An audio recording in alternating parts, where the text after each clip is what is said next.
adik-adik, kembali lagi di Moja DF to help you to become profesional. Dan tentunya seperti biasa ada narasumber yang hits, yang masih muda, tentunya punya prestasi dong ya. Kalau udah diundang ke Moja DF, ini namanya Muhammad Raka Almugni. Halo Kak, apa kabar? Baik, Baik ya. Gimana kesibukannya kali ini? lagi kerja. Kerja? Baru masuk kerja. Oh, masuk sebulan. kerja. Oh my god, di mana? Di PT Sarsis Informatika Indonesia. Oh itu, jadi bergerak di bidang apa? Kok ini kan biasanya kesehatan ya? Kesehatan masyarakat. Jadi untuk perusahaan Sarsis ini konsennya ke bidang programmer IT, tapi lagi bekerja sama dengan bidang-bidang kesehatan seperti rumah sakit, klinik, puskesmas gitu.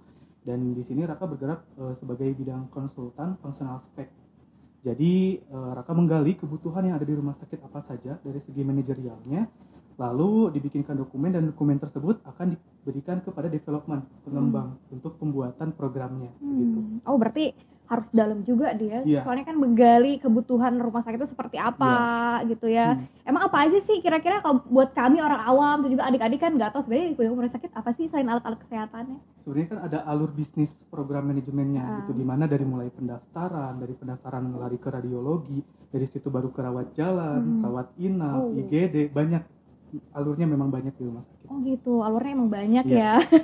Tapi emang setiap rumah sakit sama atau beda? Soalnya ada beberapa rumah sakit yang kalau di sini cepet nih, kalau di sini lama, kalau sini seperti ini. Ini berarti termasuknya ke manajemen rumah sakit ini sendiri. Nah iya, itu berpengaruh ke manajemennya gitu. Biasanya kalau yang cepat berarti SIM RS-nya, manajemen rumah sakitnya itu bagus, udah menerapkan secara digital semua dari mulai antrian. Kalau yang lama bisa jadi dia masih ada yang manual, seperti input data masih pakai kertas gitu. Nah di sini perusahaan Raka bergerak di bidang itu supaya yang kertas-kertas itu dihilangkan menjadi digital semua. Gitu. Jadi support lah biar kedepannya gak ada lagi rumah sakit yang penanganannya telat gitu ya, karena belum terdigitalisasi dan juga secara tidak langsung mengurangi penggunaan kertas. Nah, paperless kayak gitu ya. Betul. Kalau Kak Raka ini selama kuliah biasanya mempelajari apa aja? Mempelajari hal yang sama kah di bidang pekerjaan sekarang atau malah berbeda? Sebenarnya berbeda, hanya dibahas sedikit di sistem manajemen kesehatannya begitu. Tetapi untuk pengerjaannya itu berbeda sekali karena saya juga mengambilnya ke bidang promkes PKIP. Kalau ini lebih ke bagian AKK sebenarnya yang pas untuk di sini. Tapi ya kembali lagi bahwa di bidang kerja itu kita harus siap dimanapun posisinya begitu. Ada tanggung jawabnya tersendiri gitu ya, tapi masih kesehatan lah, dan ini ya udah sanggup nih aku ngambil pekerjaan ini. Iya. Tapi kalau misalnya aku lihat ini karena ini cuman beda beberapa tahun sama aku masih muda. Bentar, adik-adik aku masih muda kan kalian? Masih muda banget, berarti ini mengawali karirnya kapan? Udah lulus apa belum? Sudah lulus. Udah kalau lulus. Sekarang gitu. Jadi kebetulan keterima kerjanya itu sebelum wisuda. Alhamdulillah sudah keterima di situ begitu. Luar biasa. Jadi sebelum wisuda udah dapat pekerjaan gitu ya di. Ya, kalau di sekarang malah sulit ya mencari pekerjaan. Ya, apalagi kondisi pandemi seperti ini kan banyak perusahaan yang gulung tikar, pengurangan karyawan. Tapi mereka tidak memikirkan itu kalau misalnya emang merekrut orang yang kredibel, orang berprestasi. Aku lihat di sini juga CV-nya Kak Raka, adik-adik, aduh ini banyak banget. Dan beliau juga salah satu aktivis yang sering gitu ya keluar-keluar, mengasih juga pembicara juga pernah ya. Kalau misalnya di kampus ikutan organisasi apa aja? BEM, terus juga UKM Angklung, UKM ada PSM sempat, Poli juga, terus Hikmah Periang, terus juga ada tahfiz Quran. Semua itu diikutin? Iya. Semua itu? Iya, semua ikut. Oh my God. Bener karena ini semua UKM di kampus kan biasanya anak-anak pilihnya satu aja nih UKM kok peminat ke sini. Kalau Kak Raka berarti paket komplit dong. Ya? Iya sih, saya ikut kebetulan karena saya ingin mencoba beberapa hal, jadi saya ikut dulu semua gitu. Ikut dulu semua. Terlepas nantinya bagaimana manajemen waktunya itu kan bisa di kemudian kita atur gitu. Coba dulu aja berani gitu. Oh, iya. Luar biasa, semua UKM diikutin. Terus abis itu pas udah mulai running semuanya juga masih konstan diikutin atau coba berapa aja yang diminati? Nah, kebetulan untuk yang di tahun kedua dan berikutnya dispesifikasikan. Raka lebih ke fokus ke Angklung dan BEM gitu, dan juga Hikmah Periang di tahun kedua gitu. Dan kalau untuk sampai akhir Raka fokusnya sampai sekarang di Angklung. Karena kebetulan itu yang merintis Raka juga gitu. Oh gitu? Iya. Wow, amazing sekali, ini lulusan baru sudah merintis Angklung. Jadi berarti awalnya si angklung ini belum ada di kampus. Ya, vakum udah bertahun-tahun. Vakum. Dan waktu itu Raka baru masuk sekitar 2 hari di kampus, itu lewat ke salah satu ruangan, ada angklung yang tidak terpakai. Gitu. Dan menurut Raka, ini sayang, udah ada alatnya, kenapa tidak kita maksimalkan gitu untuk dibangkitkan kembali. Dan dari situ langsung ke BEM, beberapa alur birokrasi dilewati, akhirnya setahun pertama angklung di ACC untuk menjadi komunitas, kita harus pembuktian dulu. Jadi kita kampus tidak akan ngasih anggaran ke Raka katanya setahun ini, tapi Raka harus buktikan, Raka harus bisa membawa angklung ini tampil di mana-mana gitu, mengharumkan nama baik kita. Nah, itu kan tantangan. Iya. Waktu itu Raka usahanya ketika ada seminar, ya datang kan biasa suka ada ke kampus, Iya. mau ikut seminar tidak gitu. Nah di situ Raka tawarkan, mau enggak angklung kami tampil di situ. Oke. Meskipun di situ belum ada pelatih tuh, tapi pede dulu aja. Oke. Jadi menjerumuskan diri aja lah di situasi itu. Modal nekat gitu. Modal nekat dulu gitu. Nah dari situ ketika ada tawaran satu seminar waktu itu analis, kita langsung bikin partitur yang lama-lama kita buka lagi, kita lihat lagi, dan di situ tampil banyak petinggi-petinggi dari Patelki. Dari situ mulai ketertarikan, bahkan terakhir kita tampil di depan wali kota Cimahi. Gitu, yang terakhir itu menurut saya ada progresnya, dan dari setahun itu di tahun berikutnya diperlihatkan bahwa kita tampil di mana saja, dan oke, di ACC jadi UKM dapat anggaran. Wih, keren, mantap. Anak baru udah merintis UKM yang udah vakum bukan perkara yang mudah ya. Apalagi kayaknya ini antusiasme teman-teman Karaka sendiri ataupun juga kakak kelasnya sendiri terkait angklung. Ini kan udah vakum, aku udah berarti kebanyakan udah malas dong, maksudnya udah ikutan itu. Gimana nih caranya, persuasifnya gimana? Nah ini proses pembuktiannya ini gitu, dimana dari awal juga sempat ditegur oleh ketua BEM karena waktu itu Raka istilahnya berjalan sendiri tanpa birokrasi. Jadi langsung di grup angkatan langsung bilang, ada yang mau ikut angklung nggak, kita latihan dan lain-lain. Banyak yang mau ikut, tertarik gitu. Nah Raka seleksi lagi dengan cara, ada yang mau latihan nggak di ruangan, langsung latihan sore ini. Nah ada beberapa yang mundur karena nggak siap latihan. Oh berarti ini nggak akan benar. Karena Raka butuh orang calon-calon perintis itu yang komitmen di waktu. Makanya sama Raka di istilahnya mah dibohongi dulu gitu. Langsung harus siap latihan tiap hari, padahal enggak kan. Padahal gitu. Latihan seminggu sekali gitu. Nah tapi dari situ kita bisa membuktikan, ke ketua BEM saya bisa membuktikan bahwa angklung tanpa anggaran sudah bisa tampil di beberapa tempat gitu. Dan dari situlah orang-orang mulai tertarik, sampai sekarang di angkatan keempat udah ada 4 ketua sekarang. Udah ada 4 generasi. Iya, generasi. Luar biasa. Berarti ada ini ya, teknik shocking dulu ya, untuk untuk menseleksi. Kamu siap gak nih kalau bisa dapat pahit-pahitnya gitu kan? Karena emang kalau saya udah ada undangan, pasti latihannya juga kan intens ya, setiap hari kayak gitu. Melihat di ini bidang kuliahnya kesehatan dan angklung ini seni, otomatis bertolak belakang dong. Berarti Karaka ini punya darah seni juga. Dari kapan? Dari ketertarikan dari SD, Raka suka dengan kebudayaan Indonesia. Karena banyak sekali, dari mulai tarian juga kita beribu-ribu tarian yang Indonesia punya gitu. Dan di Sunda pun ada angklung, ada tari merak, tari pun ada beberapa cabang lagi. Nah dari situ Raka tertarik dengan kesenian gitu, terutama di bidang angklung ini. Makanya dari SD terus juga ke SMA, kuliah, konsen di angklung gitu. Konsen di angklung gitu ya. Angklung ini emang simple gitu ya alat musiknya, tapi ini kan alat musik apa namanya kolosal, jadi butuh orang banyak kan butuh orang banyak. Berarti Karaka juga punya basic untuk melatih seperti apa kan, tadi kan belum ada pelatih. Nah waktu awal itu karena Raka dapat pengalaman di SMA waktu itu latihan angklung, jadi Raka memberanikan diri gitu untuk kita cukup membeli partitur saja gitu, nanti latihannya saya melatih. Ya jadi dari situ secara sistem dan juga secara terpaksa Raka juga harus melatih juga gitu, selain ngurus administrasi perizinannya harus melatih juga gitu. Dan di situ pengalaman SMA diterapkan gitu. Oh ternyata angklung itu ada getar, staccato gitu. Dan yang intinya sih dinyambung gitu antara satu orang dan orang yang lain. Kalau sudah nyambung itu angklung pasti bagus gitu. Oh jadi ada chemistry-nya juga. Oh luar biasa. Berarti masih inget dong kayak teori-teori angklung waktu zaman SMA, apalagi kan SMA bukan hanya dipelajari tapi cuman eskul aja kan, maksudnya eskul aja tuh masih inget juga gitu dibawa.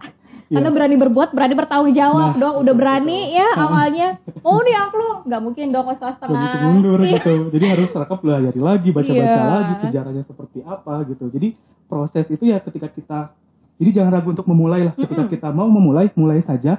Nanti terkait bagaimana kendalanya itu bisa diselesaikan gitu pada saat proses. Intinya jangan takut melangkah, tapi tanggung jawab. Udah ngelangkah ngapain mundur lagi gitu kan? Udah gede juga. Berarti Karaka ini ada basic seni dari siapa nih? Papa atau mama? Papa dulunya seni juga, tapi memang kebetulan untuk sistem orang tua itu membebaskan kita mengeksplor. Sebenarnya kalau papa itu lebih ke basicnya olahraga. Gitu. Dan mama sebenarnya nggak ada di seni-seni dan olahraga gitu, tapi membebaskan keinginan Raka mau kemana, sok aja silakan explore gitu, karena kan setiap orang punya potensi yang beda-beda begitu. Punya minat juga yang beda-beda. Kalau misalnya dari SMA, tadi dari SD suka ke budaya Indonesia, suka ke keseniannya, kenapa tiba-tiba masuknya ke kesehatan? Nah, karena yang pertama mama kebetulan di kesehatan juga, dan Raka cari tahu gitu, ada nggak kesehatan yang kita konsennya ke masyarakat. Sebenarnya masyarakat juga kan sosial, masyarakat, budaya masyarakat bisa mempengaruhi kesehatan seseorang. Dimana ada satu lingkungan yang kebiasaannya minum teh manis tiap pagi, itu bisa jadi timbul penyakit diabetes di lingkungan tersebut. Nah ternyata Raka tertarik, di kesehatan masyarakat ini kita bisa menggabungkan nih kebiasaan atau budaya yang di situ dengan kesehatan gitu. Bagaimana kita bisa memodifikasi budaya yang kurang baik menjadi yang lebih sehat gitu di daerah tersebut gitu. Nah pas Raka cari tahu di Kesmas, kesehatan masyarakat, itu ada pelajaran seperti itu tentang ilmu perilaku, menyangkut ke kebudayaan perilaku di suatu wilayah juga gitu. Begitu. Jadi lebih ke mengubah perilaku masyarakat yang tadinya kurang baik menjadi lebih baik. Keputusan itu udah ada sejak umur berapa? Sejak SMA atau kapan? Sejak SMA sih, pas waktu kan sibuk tuh ketika mau lulus. Mau kemana gitu. Dan sejujurnya Raka SMA kurang aktif, bahkan dibilang tidak aktif lah kalau untuk di SMA, hanya di angklung saja gitu. Nah dari situ Raka harus berpikir untuk saya harus berubah nih, dan saya harus memilih jurusan yang saya inginkan. Karena ketika kita masuk ke suatu jurusan yang kita inginkan tanpa ada keterpaksaan orang lain, kita bakal melakukannya dengan sepenuh hati gitu. Makanya dari situ Raka suka dengan sistem di kesehatan masyarakat, langsung milih Kesmas gitu. Kesmas. Iya. Pada saat udah terjun langsung sebagai mahasiswa di Jenderal Ahmad Yani Cimahi, betul ya? Iya, betul. Apa aja yang dipelajari di kesehatan masyarakat ini sendiri? Banyak sekali, karena kan kita ada beberapa ranah juga, ada epidemiologi, PKIP, statistik, dan yang Raka konsenkan itu di ilmu perilaku begitu. Jadi kita belajar bahwa bagaimana sih proses terjadinya penyakit, bagaimana sih proses penyakit bisa menyebar dari wilayah A ke wilayah B. Nah, bagaimana sih keterkaitan antara budaya dengan perilaku kesehatan di wilayah tersebut gitu. Banyak hal yang dipelajari. Banyak hal, jadi budaya dan perilaku. Apa ini kompleks banget ya, kalau misalnya menyangkut ke perilaku manusia gitu ya. Yang manusia setiap orang juga beda-beda perilakunya, beda-beda latar belakangnya, dan itu mungkin menjadi tingkat kesulitannya sendiri di kesehatan masyarakat. Sejauh ini karena di promosi kesehatan kan ya tadi jurusannya, kendalanya apa aja? Kendalanya di merubah perilaku seseorang itu nggak gampang dan nggak mudah gitu. Karena ada di dalam teori juga ada 1 bulan, 3 bulan, 6 bulan gitu, dari mulai orang itu bisa paham, terus juga tertarik, baru bisa melakukan. Dan itu kuncinya harus konsisten gitu. Jadi kalau misalnya kita tidak konsisten untuk terus-terusan mengingatkan, misalnya hanya melakukan penyuluhan 1 kali saja di daerah tersebut, terus habis itu udah kita lepas tangan, itu nggak akan bisa terjadi gitu perubahan perilaku itu. Jadi kuncinya di kerja keras kita dan keuletan kita sebagai tenaga kesehatan masyarakat bidang promosi kesehatan, itu harus terus-terusan continue ke wilayah tersebut untuk terus melakukan pengarahan kepada individu tersebut gitu. Itu sih paling PR-nya di kita gitu. Iya. Berkelanjutan, gak cukup waktunya 3 bulan, karena ada 3 bulan, 6 bulan kayak gitu-gitu ya untuk merubahnya. Kira-kira selama kuliah kemarin, perilaku masyarakat apa yang paling susah untuk dirubah? Misalnya untuk kasus 1 ini 3 bulan udah bagus, 6 bulan udah bagus. Apa nih yang susah, yang panjang gitu butuh waktunya? Perilaku yang susah merokok. Perilaku merokok gitu. Karena waktu itu saya sempat juga PBL, praktek di sebuah lingkungan. Memang yang sangat susah dirubah itu adalah perilaku merokok. Dan ketika survei, memang kendalanya di wilayah itu banyak perokoknya gitu. Dan proses perubahan perilaku untuk merokok ini kan memang harus ada bertahap ya. Karena kalau perokok yang aktif tiba-tiba harus berhenti merokok, itu juga nggak baik untuk kesehatannya. Jadi memang harus bertahap. Oh gitu. Ya, karena kan proses tubuhnya sudah terbiasa dengan asap rokok begitu. Ketika langsung dihentikan, maka dia harus penyesuaiannya kaget gitu. Oh iya. Nah dari itu bukan hanya kita yang harus ulet juga, ya perokok itu harus konsisten juga, harus komitmen dirinya, harus mengurangi pelan-pelan, misalnya satu hari jadinya kurangi satu sampai akhirnya bisa tanpa merokok sama sekali begitu. Biasanya kan kalau ngerokok ini orang-orang bilang, ya aku ngerokok karena aku kalau stres ngerokok. Jadi kayak seolah-olah stress healingnya gitu ya. Iya.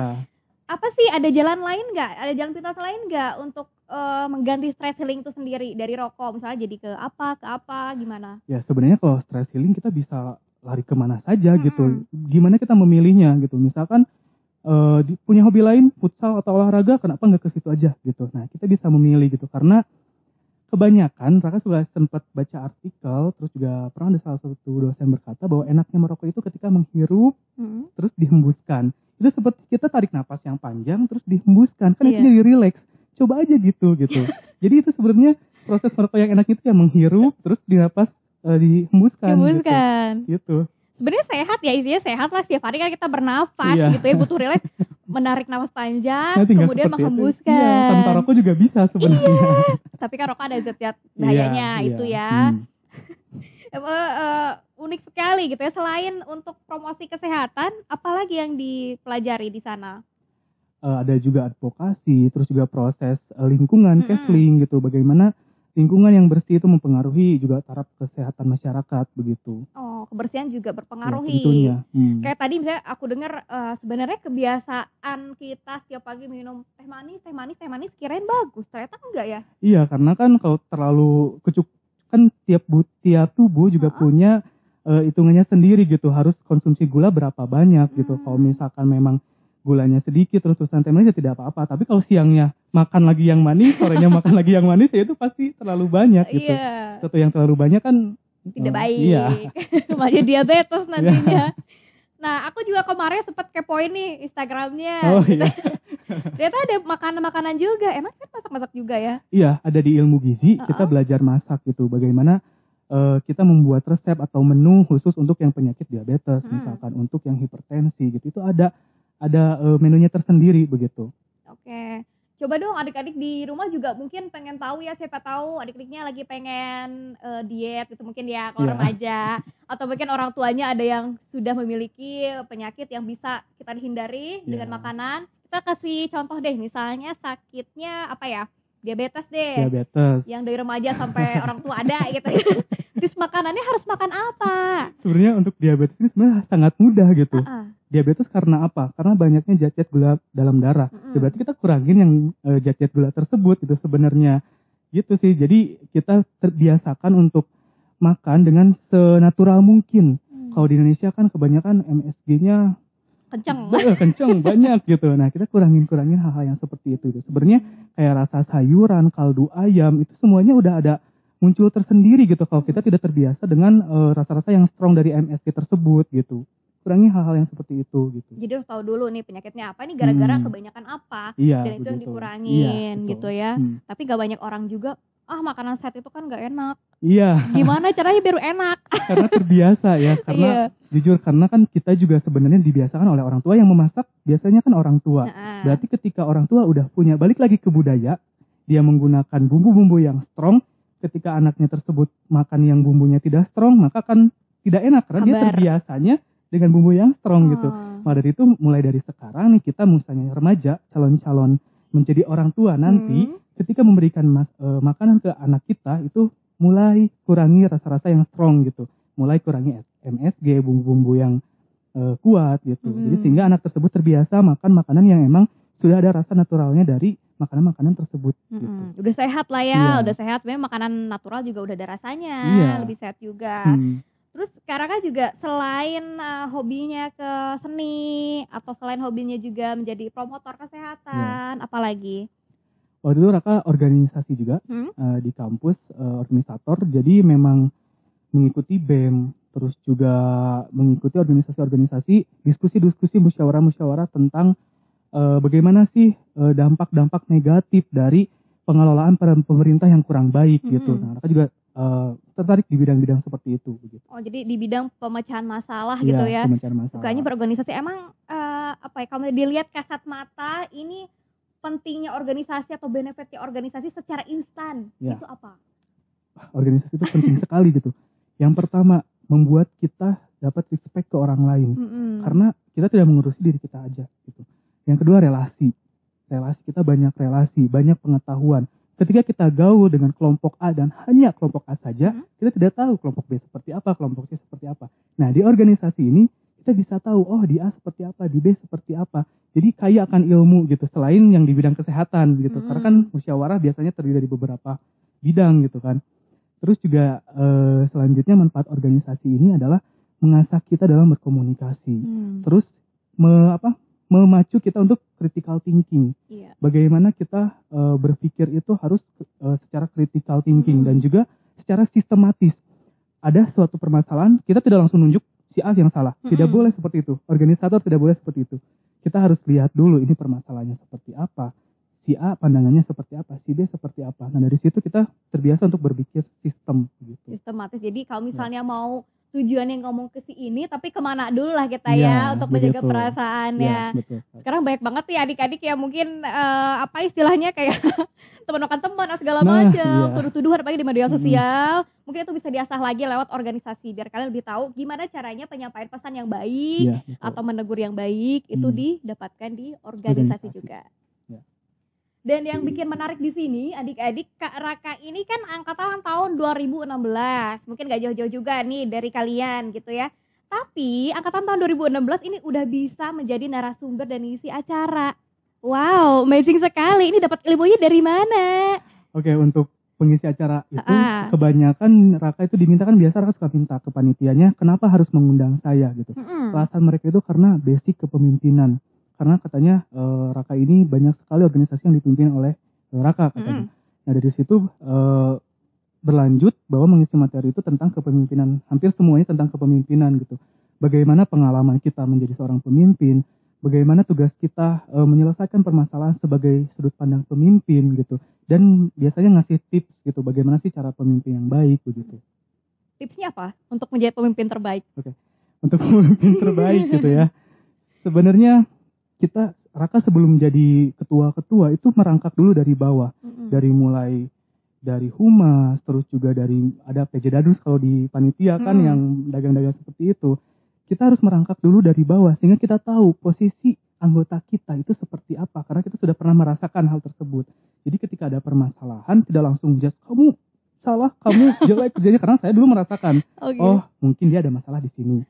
Jadi kembali lagi ke pendalaman kita ke anggota kita seperti apa gitu. Makanya alhamdulillah untuk di angkatan Raka itu di bandnya minim sekali ada konflik internal begitu, karena memang satu sama lain harus saling memahami.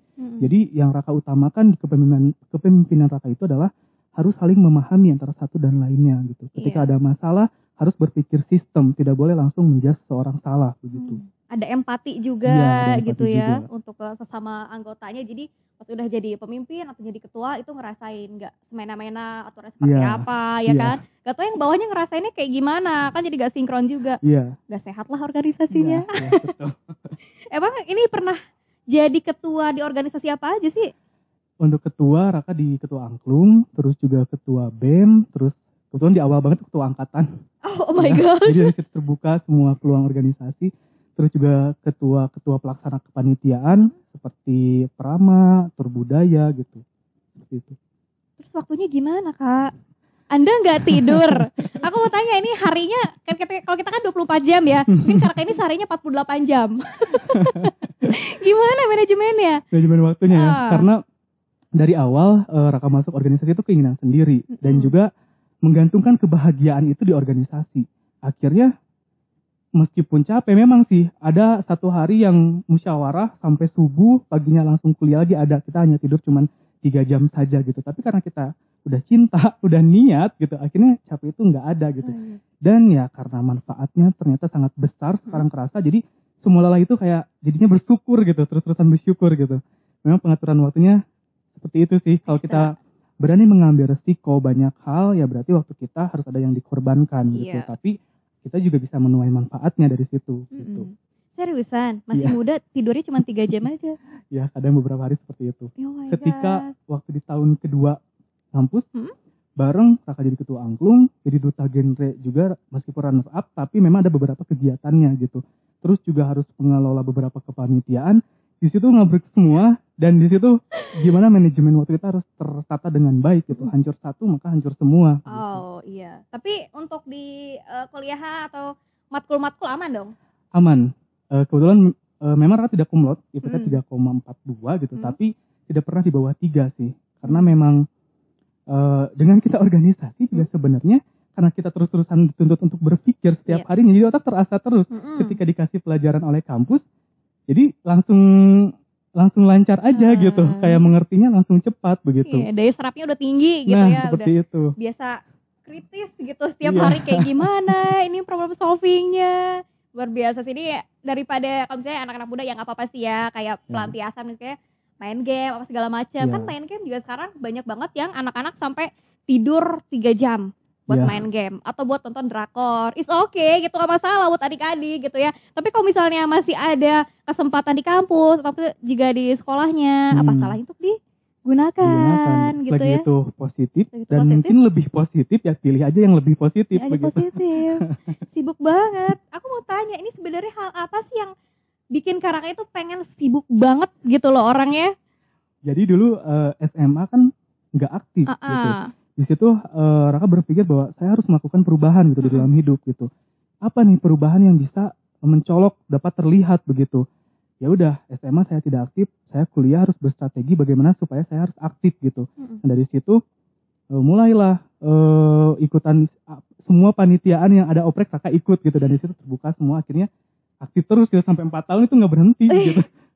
Luar biasa. Ini kayaknya kalau misalnya ngumpulin berkas ya di rumah, berkas pribadinya udah tebel banget.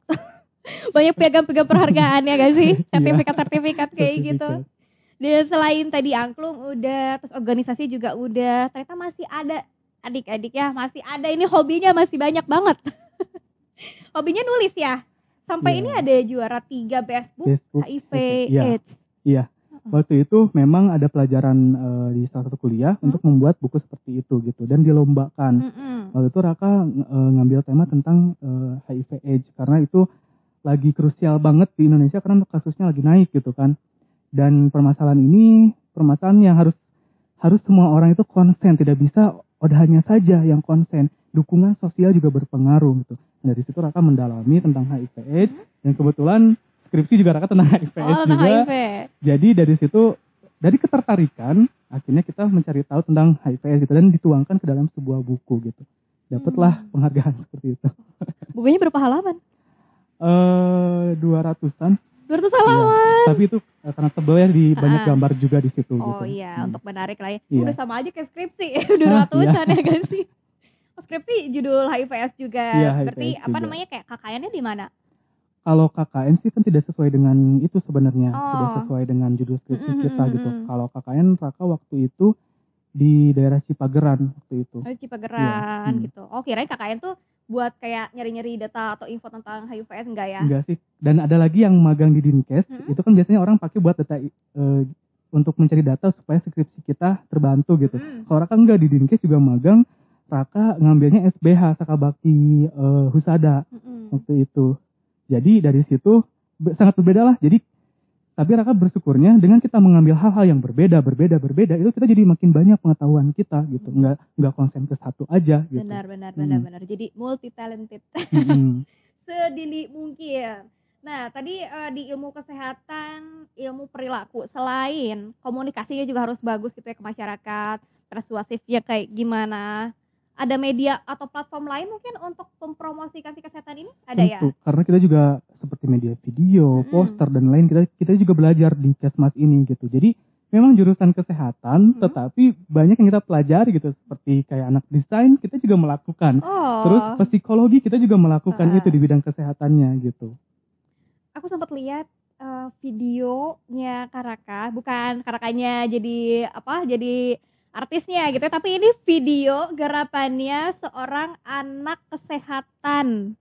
Kenapa bisa? Kamu belajar dari mana? Diajarin kampus? Iya, sempat diajarin juga kan di Kesmas gitu. Cuman itu gimana kita nguliknya aja, video yang protokol kesehatan gitu. Iya. Jadi dari itu salah satu contoh bagaimana membuat informasi tentang kesehatan dalam bentuk video. Karena kan sekarang masyarakat lebih sukanya di bidang video. Jadi kita harus cari, masyarakat suka di situ, kita melakukan penyuluhan dengan video begitu. Lebih suka nonton juga, ya guys sih. Tergantung gimana pengemasannya mungkin ya. Kalau saya lihat perilaku masyarakat zaman sekarang, berarti bisa ngedesain juga dong, bisa editing juga. Iya, bisa betul. Editing video seriusan? Iya, bisa. Ya ampun, ini berarti udah tidur 3 jam masih ngulik juga gitu. Nguliknya 2 jam, tidur cuma 1 jam. Itu dari pergaulan tadi kan, karena organisasi luas, kita kenal dengan anak yang suka editing video, kita kan belajar tanya-tanya gitu. Intinya sih semakin pergaulan kita luas, maka taraf kebiasaan kita juga pasti akan tertular gitu, semakin banyak juga yang kita bisa gitu. Iya, tapi orang tua support dengan agenda yang begitu padat merayap. Support, cuman kadang mama suka ngingetin gitu, tidur dulu lah, atau istirahat dulu gitu, karena misalnya kita semangat nih, tapi kalau badan kita udah sakit mau kayak gimana gitu. Tapi alhamdulillah karena kan sakit juga, kalau pikiran kita positif, sehat, sebenarnya kita terhindar juga dari penyakit gitu. Makanya ketika Raka aktif berjam-jam seperti itu di organisasi, jarang sakit malah. Justru ketika libur, diam, itu malah suka sakit, flu dan lain-lain gitu. Bisa. Ngedrop, tapi bagus sih, kayak sakitnya tuh terjadwal gitu. Biar masih produktif. Iya. Nah ini berarti lulus tahun 2020. 2020 dan sudah bisa memberikan pelatihan pembuatan media video pada dosen. Yang dulunya karena ini diajari sama dosen, begitu lulus gak jauh beberapa hari langsung ngajarin dosennya. Iya. Kebetulan itu masih jadi mahasiswa. Masih jadi mahasiswa? Aduh, kok bisa sih? Karena memang Raka kan fokus konsennya di editing di mobile phone. Biar dosen ketika lelah bisa editing video sambil tiduran gitu. Nah di situ Raka mengajarkan dosen tersebut untuk mengemas pelajaran semenarik mungkin dengan video dengan handphone gitu. Gitu. Berarti awalnya sempat ada kepikiran kayaknya aku kalau misalnya belajar lewat video lebih seru deh. Akhirnya Raka mikir, aku bikin aja kali gitu kali. Iya gitu. Karena kan di masa pandemi juga pembelajaran lewat daring gitu. Lalu kenapa kita maksimalkan aja video gitu untuk dosennya, jadi tinggal play aja gitu. Siswanya melihat lebih tertarik juga gitu. Akhirnya dibuatkanlah media pembelajaran dengan video gitu. Selain audiensnya dosen, siapa lagi yang pernah jadi peserta seminarnya Raka, siapa nih? Ya paling mahasiswa, ya dosen gitu. Paling lingkupnya hanya seperti itu aja sih, seperti itu. Mahasiswa dan dosen. Kalau dilihat dari antusiasme si audiensnya ini sendiri, yang mahasiswa, yang siswa atau yang dosen, seperti apa? Kan dilihatnya, aduh ini si pematerinya masih muda, masa aku diajarin sama anak muda, walaupun ilmu kan gak ngelihat dari muda tuanya ya. Gimana sih mereka? Ya sebenarnya Raka juga khawatir nih apakah materi Raka bisa masuk atau tidak gitu. Nah biasanya setelah dilakukan seminar oleh Raka misalkan, nah besoknya itu direview kembali oleh kakak tingkatnya karena untuk LDKM. Kebanyakan ada yang ngontek Raka panitianya. Raka, kamu ngasih tahu apa ke mereka gitu? Kok setiap ini dari siapa? Dari Kang Raka, dari Kang Raka. Berarti dari situ, berarti saya berhasil nih ngasih informasinya gitu. Begitu sih. Jadi antusiasnya juga berarti baik karena mereka masih nangkap gitu. Kalau dari dosen sendiri gimana? Dosen juga sekarang udah melakukan media pembelajaran dengan video beberapa, berarti yang Raka sampaikan diimplementasikan, berarti ya berhasil juga. Diterapkan gitu. nih, keren banget. Coba dong Raka sekarang ngasih pesan buat adik-adiknya atau buat teman-teman seangkatannya gimana biar sukses di kampus dan juga di luar kampus, silahkan. Untuk pesannya, yang pertama jangan pernah melabelkan diri kita itu kurang gitu. Jadi karena setiap orang itu pasti punya masa gagalnya, pasti punya kekurangannya. Nah, tapi itu jangan dijadikan labeling untuk diri kita gitu. Karena setiap orang kalau dia ada niat, mampu, lakukan ya pasti berhasil gitu. Tergantung resikonya nanti seperti apa, itu justru tantangan gitu. Itu sih untuk pesannya untuk remaja Indonesia, jangan pernah melabelkan diri kita sebagai cap yang negatif gitu. Kita punya sisi positifnya. Move on dan keep grow and go gitu ya. Kalian pasti bisa. Oh harapannya sendiri nih buat Raka ke depannya seperti apa? Buat yang cari kerja juga susah, buat tinggal usaha juga susah. Harapannya buat Raka sendiri seperti apa? Harapannya ya pandemi berakhir gitu. Itu pasti harapan semua orang gitu. Jadi ya harapannya pandemi berakhir, terus juga remaja Indonesia lebih produktif lagi gitu, lebih kreatif lagi.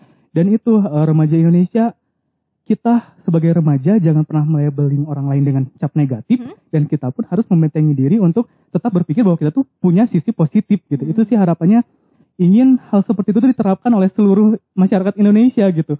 karena itu yang berdampak sangat signifikan untuk masa depannya gitu. Oke, thank you Kak Raka atas waktunya, senang banget bisa mampir di studio Mau Jadi Apps kali ini. See you on top Kak. Ya. Dan adik-adik terus pantengin di Mau Jadi Apps karena di episode-episode berikutnya juga kita akan mengundang narasumber-narasumber yang kece dan yang juga masih muda. Mau Jadi Apps, we help you to become profesional, belajar langsung dari ahlinya, platform belajar profesional, platform edukasi paling bermanfaat. See you, bye.